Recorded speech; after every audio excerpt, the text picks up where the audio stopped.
Hello दोस्तों, तो आज हम लोग हेडिंग लेंगे व्हीट एस्टॉन ब्रिज की सुग्राहिता। Wheat Ashton bridge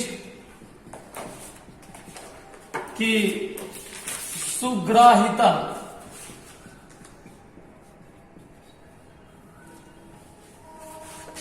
wheat Ashton bridge की सुग्राहिता, जिसको इंग्लिश में कहते हैं sensitivity of wheat Ashton bridge. Sensitivity of wheat Ashton bridge. जानिए सुग्राहिता मतलब क्या होता है। सुग्राहिता शब्द का अर्थ होता क्या है ना। सुग्राहिता मतलब क्या होता है। सुग्राहिता को दोस्तों इंग्लिश में कहते हैं सेंसिटिविटी। अच्छा, इस वर्ड का यूज मतलब समझिए, इस वर्ड का हम लोग यूज कहां करते हैं। सेंसिटिविटी वर्ड का यूज हम लोग कहां करते हैं। जैसे आप लोग ज्यादातर इस वर्ड का यूज करते हैं प्रचार में, एड में। आप देखते होंगे दांत का जब टूथपेस्ट का जब प्रचार होता है टीवी पे, तो आप देखते होंगे कि सेंसिटिविटी एक वर्ड आता है, उसमें आप लोग देखते हो इसका मतलब होता है झंझनाहट, है ना। जैसे आप ये बात समझिएगा कि आप देखते भी होंगे न्यूज में या कहीं भी टीवी के ऐड में कि आपके दांतों में सेंसिटिविटी उत्पन्न होता है, कि झंझनाहट होना या खराब हो जाना, इस तरह की बात है। यहां भी वही अर्थ होता है, सेंसिटिविटी अर्थात सुग्राहिता। अब इसका मतलब क्या होता है ये जान लीजिए कि आखिर व्हीट एस्टॉन ब्रिज की सुग्राहिता क्या है। तो एक लाइन में समझिएगा कि यदि कोई व्हीट एस्टॉन ब्रिज परिपथ है, ध्यान से मेरी बात समझिए।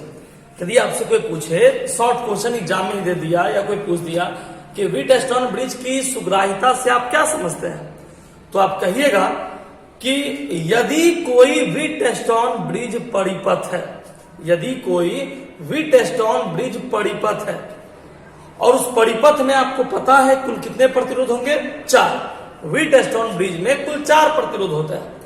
4 प्रतिरोध में यदि किसी भी एक में अल्प परिवर्तन कर दिया जाए, बात को समझिए, यदि किसी भी एक में अल्प परिवर्तन कर दिया जाए तो यह समझ जाइए कि धारामापी में विक्षेप उत्पन्न हो जाता है। बस इसी घटना को हम लोग कहते हैं व्हीट एस्टॉन ब्रिज की सुग्राहिता।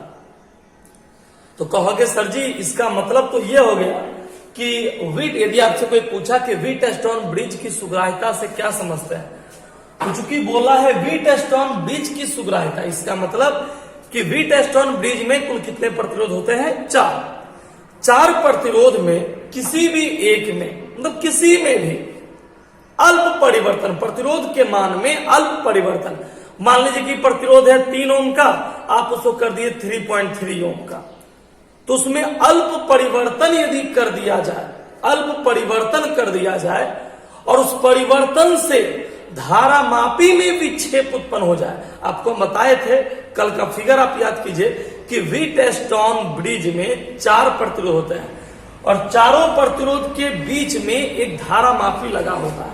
इस प्रकार का आपको फिगर याद करा मैं, इस प्रकार का देखिए,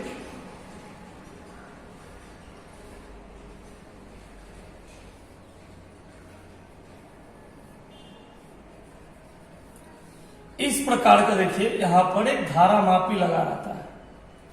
आपको फिगर में कल याद होगा, ये धारामापी है जी, गैल्वेनोमीटर, है ना। तो ये 4 प्रतिरोध है दोस्तों। यदि इस 4 प्रतिरोध में से किसी भी एक प्रतिरोध के मान में अल्प परिवर्तन कर दिया जाए तो समझ लीजिए कि ये धारामापी के मान में विक्षेप उत्पन्न हो जाता है। इसी को हम लोग कहते हैं धारामापी की सुग्राहिता, है ना।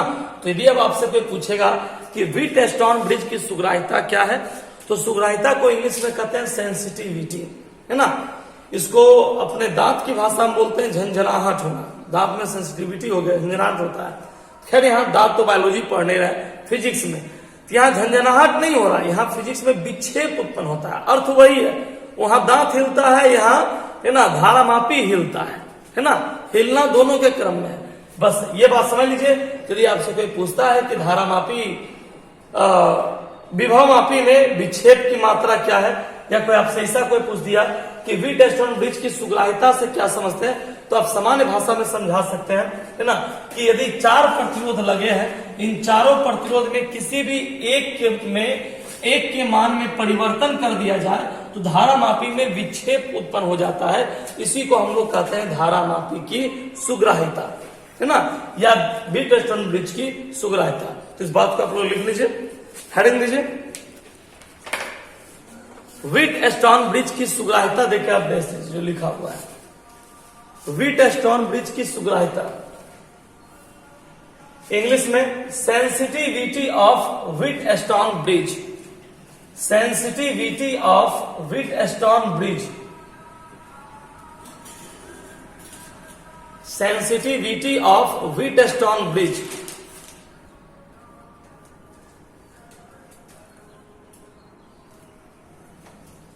चलिए डैश देकर लिखिए, यदि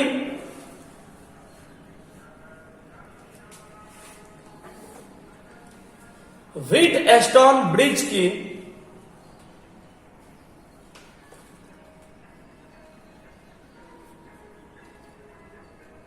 भुजाओं में लगे प्रतिरोध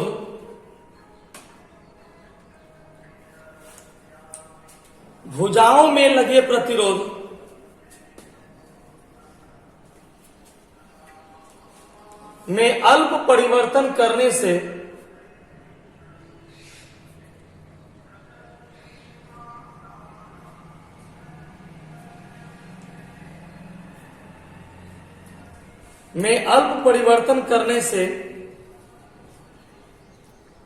इसके परिपथ में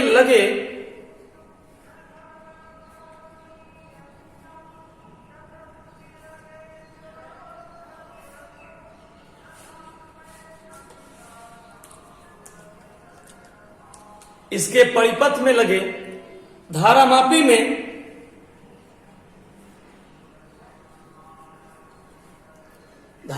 में विक्षेप उत्पन्न हो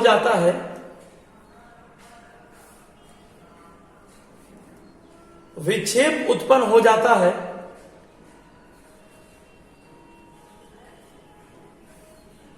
तो इसे ही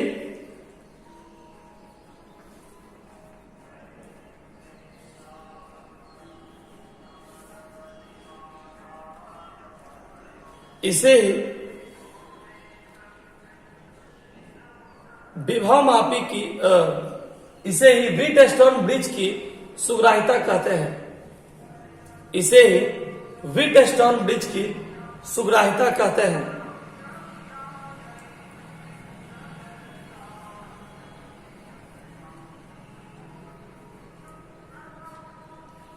पैराग्राफ चेंज करके लिखिएगा, यह निम्नलिखित बातों पर निर्भर करता है,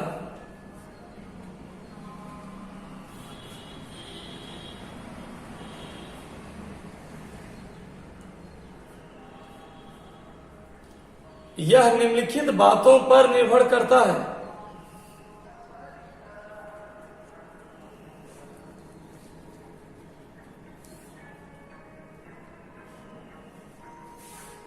नंबर 1, ब्रिज के चारों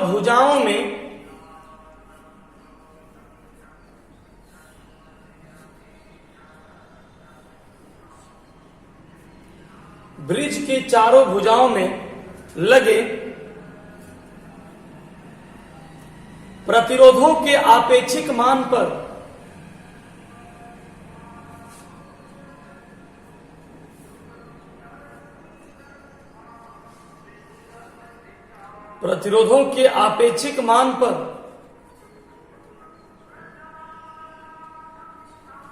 और दूसरा सेल तथा धारामापी की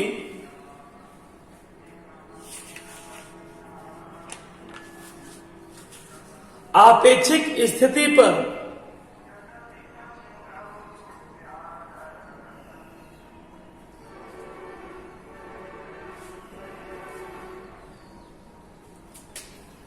आपेक्षिक स्थिति पर चलिए। तो ये टॉपिक तो हो गया दोस्तों, इसको थोड़ा समझ लीजिए।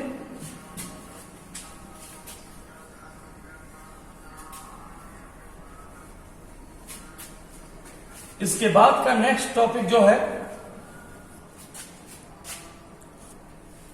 ये जब व्हीटस्टोन ब्रिज बनाया गया, सबसे पहले ध्यान समझिएगा कि जब किरचॉफ जैसे वैज्ञानिक आए तो किरचॉफ के आते ही उन्होंने एक से अधिक प्रतिरोध का परिपथ बना दिया, है ना। तो फिजिक्स की दुनिया में प्रतिरोध को बताने के लिए सबसे पहले वैज्ञानिक आ गए थे ओम। लेकिन ओम में त्रुटि क्या हो गई थी? ओम में त्रुटि ये था कि ओम ने सिर्फ एक प्रतिरोध का वर्णन किया था, एक परिपथ के लिए, I = V/R। ये ओम्स लॉ है। जब ओम ने अपने परिपथ में एक ही प्रतिरोध का जिक्र किया, है ना, तो उसके बाद एक और वैज्ञानिक आ गए, किरचॉफ। आप देखिए किरचॉफ का फर्स्ट लॉ क्या कहता है, किरचॉफ का प्रथम नियम क्या कहता है, I1 + I2 + I3 - I4 - I5 = 0। ये किरचॉफ फर्स्ट लॉ है। इसका मतलब क्या हुआ कि परिपथ में बहुत सारी धाराएं प्रवाहित हो रही है, इसके लिए सबका प्रतिरोध भी अलग अलग है। I1 के लिए R1, I2 के लिए R2, I3 के लिए R3, I4 के लिए R4, I5 के लिए R5। सबका प्रतिरोध अलग अलग है, सबका रेसिस्टेंस अलग अलग है। ये किरचॉफ फर्स्ट लॉ है ना, जिसको हम लोग कहते हैं आवेश संरक्षण का नियम, है ना। ये आप कह लीजिए, इसका एक और नाम है कि आप किरचॉफ के प्रथम नियम को धारा का नियम कह सकते हैं, किरचॉफ के प्रथम नियम को संधि का नियम कह सकते हैं। ये सब एक ही नाम है। किरचॉफ का सेकेंड लॉ क्या कहता है, I1 R1 + I2 R2 - I3 R3 = E। Kirchhoff second law. कुछ विद्यार्थी पूछ रहा था कमेंट में कि सर ये माइनस क्यों लग जाता है ना। तो आपको हम बताए थे फिगर में कि मान लीजिए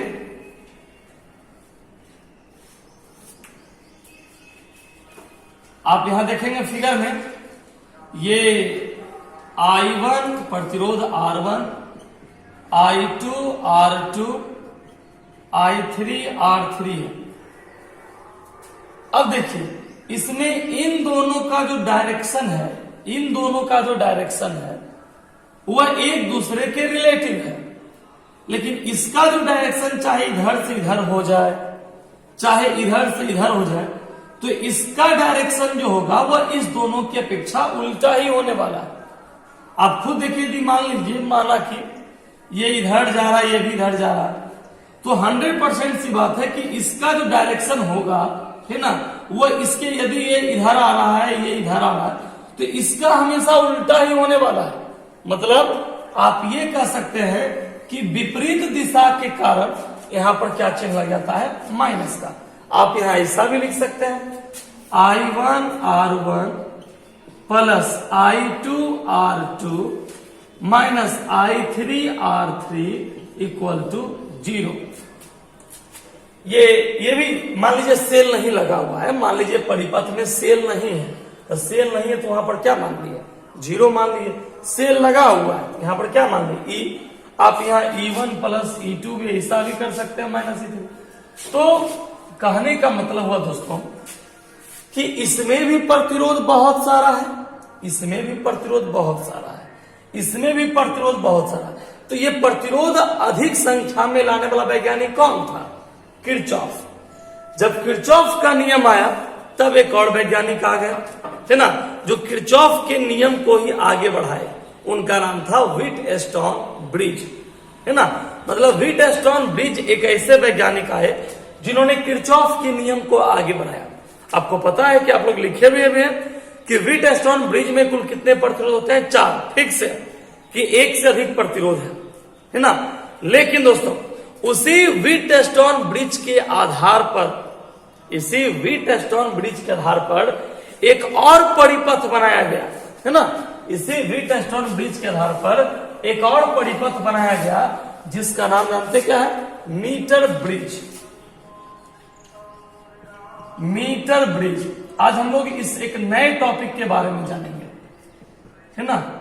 आज हम लोग इसी के बारे में जानेंगे कि मीटर ब्रिज क्या है। मीटर ब्रिज जानते हैं कि मीटर ब्रिज होता क्या है, मीटर ब्रिज कहते किसे है ना। वीटस्टोन ब्रिज तो जान गए, मीटर ब्रिज क्या है।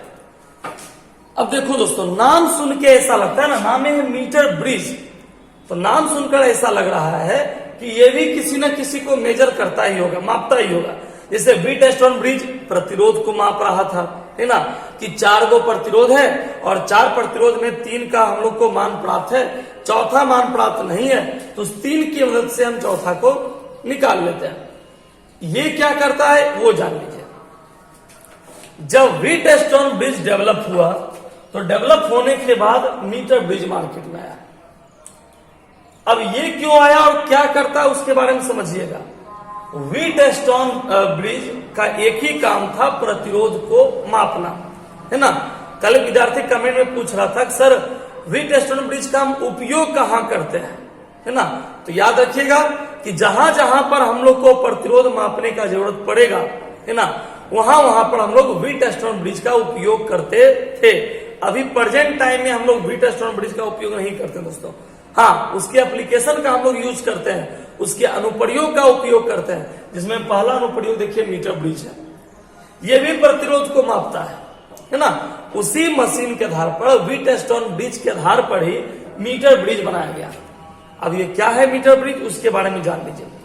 मीटर ब्रिज वीटस्टोन ब्रिज के आधार पर बनाया गया एक ऐसा युक्ति है, एक ऐसा मशीन है ना, जिसके द्वारा हम लोग एक से अधिक प्रतिरोध को भी ज्ञात कर सकते हैं। कहोगे सर जी अब लगता है कुछ ज्यादा समझ में आया। मतलब कल वीटस्टोन ब्रिज जब पढ़ रहे थे तो लगा कि 4 प्रतिरोध में हम एक ही को ज्ञात कर सकते हैं, लेकिन नहीं दोस्तों।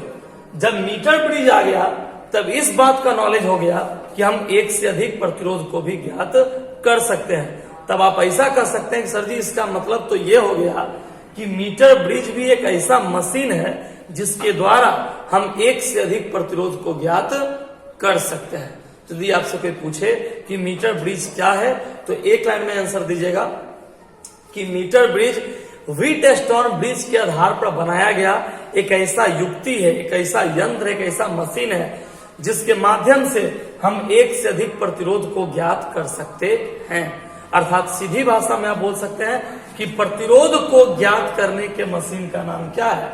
मीटर ब्रिज, है ना। तो लिख लीजिए पहले इसका मीटर ब्रिज। देखिए आप देख देखिए,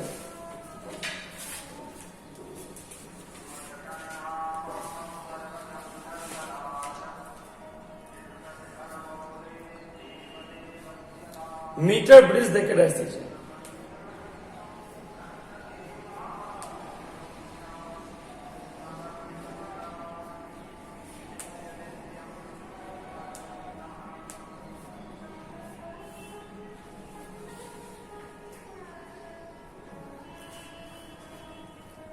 डैश देकर लिखिए। मीटर ब्रिज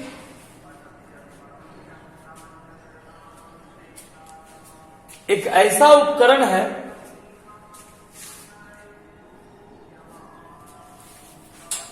मीटर ब्रिज एक ऐसा उपकरण है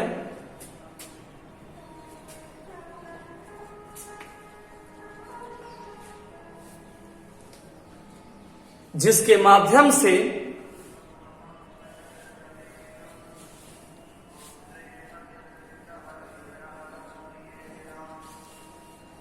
एक से अधिक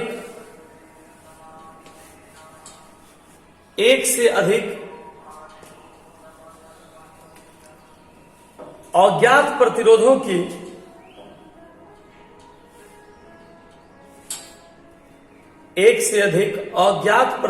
की तुलना की जाती है।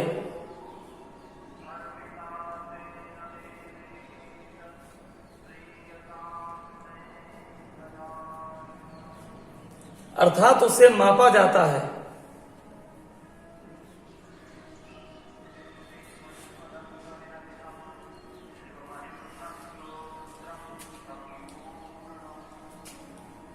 नीचे लाइन लिखिएगा सिद्धांत। सिद्धांत लिखिए। यह व्हीट एस्टॉन ब्रिज के सिद्धांत पर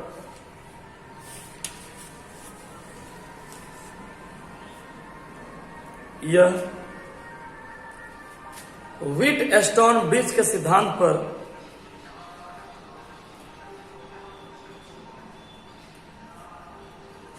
कार्य करता है।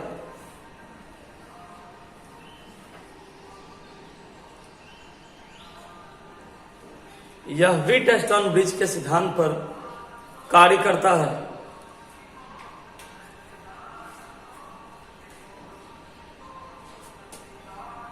नीचे रचना देकर डैश दीजिएगा। रचना देकर डैश दीजिएगा।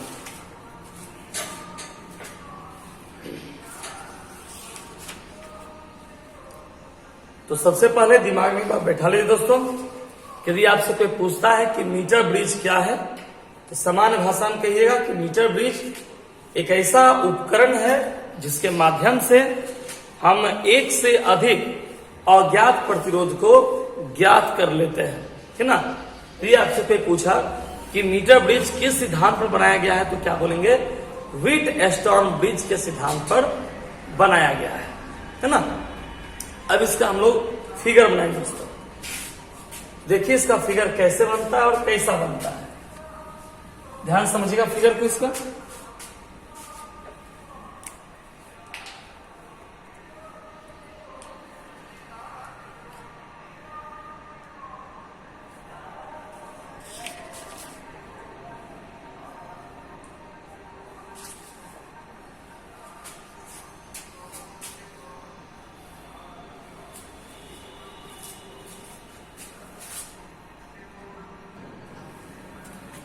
चलो दोस्तों, तो ये फिगर है, आप इस फिगर को देखें और इस फिगर को आप पहले उतार लीजिए, उसके बाद इसको समझाते हैं दोस्तों।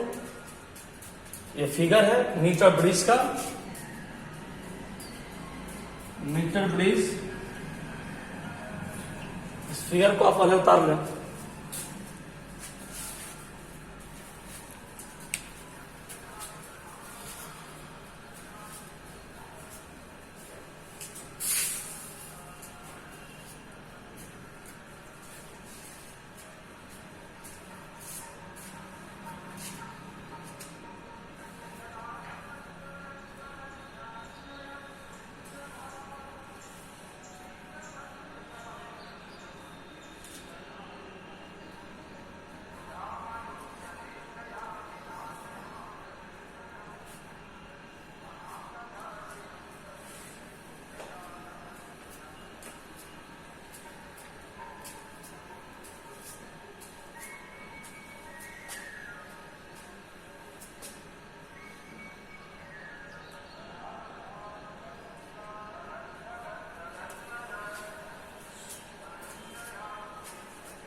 चलो दोस्तों, तो फिगर के बारे में लिख लीजिए, रचना में कंस्ट्रक्शन कर लीजिए। अब इसका काम बच गया सिर्फ समझने का। 5 लाइन लिख लीजिए, उसके बाद फिर उसको समझाने का काम शुरू करते हैं कि आखिर ये जॉकी क्या होता है, इसका मतलब क्या हो रहा है, ये सब आपको पहले समझा दूंगे ना, इसका अर्थ होता क्या है। बस पहले थोड़ा 4 लाइन लिख लीजिए इसके बारे में, तो समय हो जाएगा। लिखिए, माना कि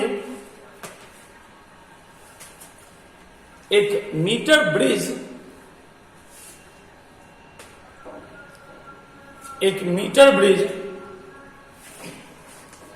चित्रानुसार बनाया गया है।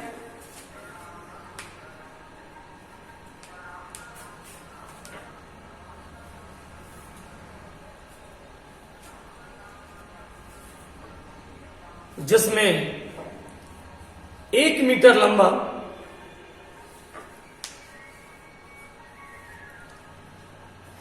मीटर लंबा और 10 से 12 सेंटीमीटर चौड़ा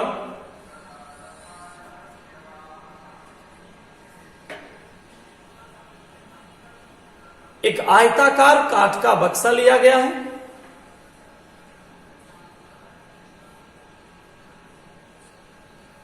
एक आयताकार काठ का बक्सा लिया गया है।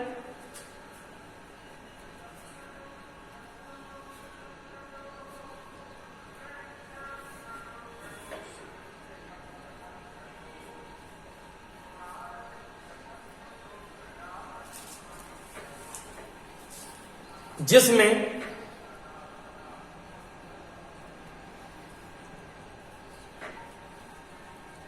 एक मीटर लंबा तार है।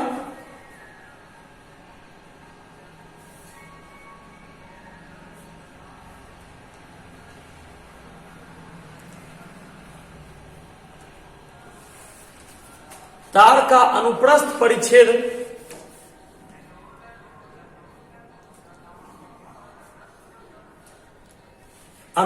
परिच्छेद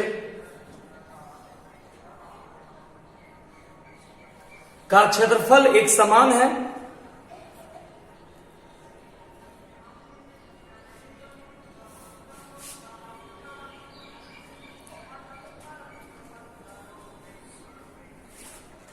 तार के दोनों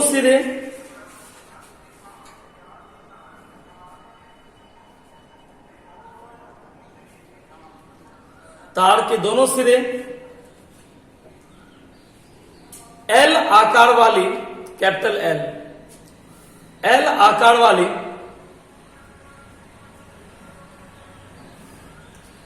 तांबे की दो पत्तियों से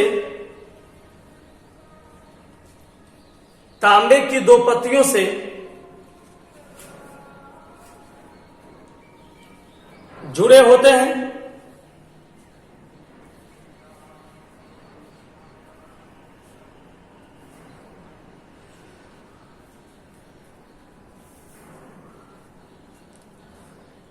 जिसके दूसरे सिरे पर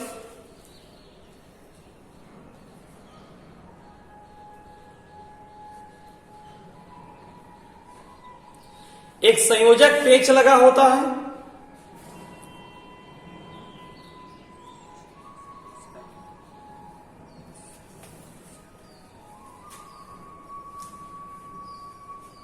चित्रानुसार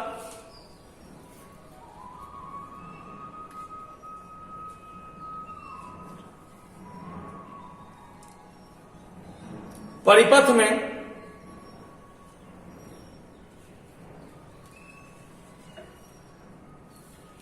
एक सेल,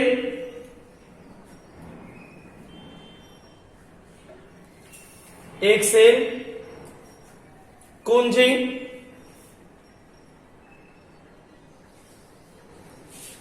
तथा प्रतिरोध लगे हैं।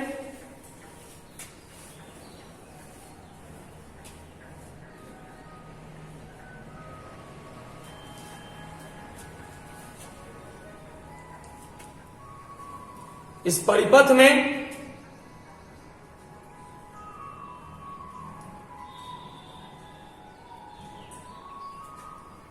एक जॉकी लगा है।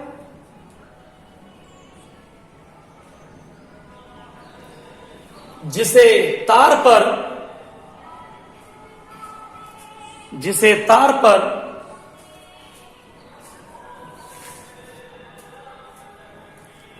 दाएं से बाएं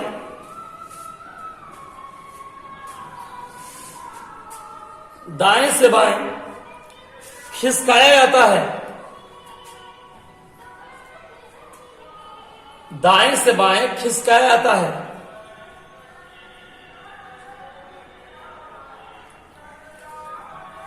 तथा जिस बिंदु पर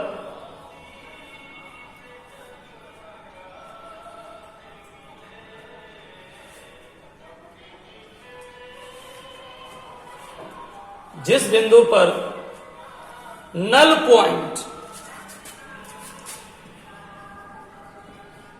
पॉइंट जिसको हिंदी में कहते हैं उदासीन बिंदु,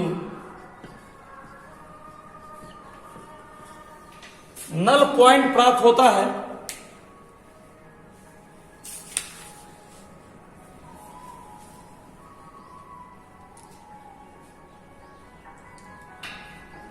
उस बिंदु के बाईं ओर के भाग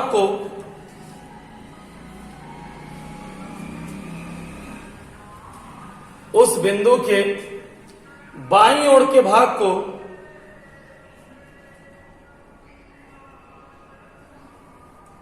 स्मॉल एल मानते हैं।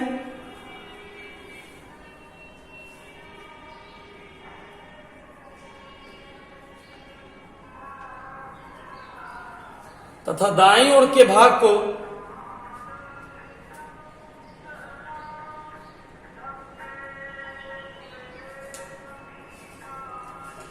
-100 मानते हैं।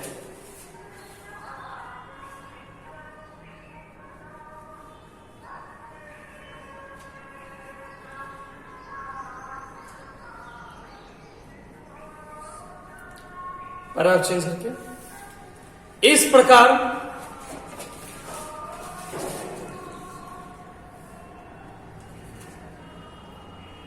चालक तार की दो लंबाई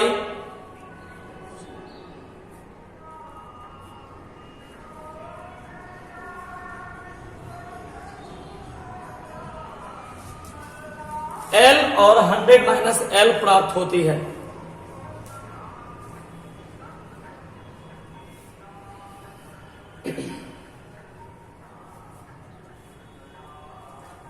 तो ठीक है दोस्त, रहने दीजिए।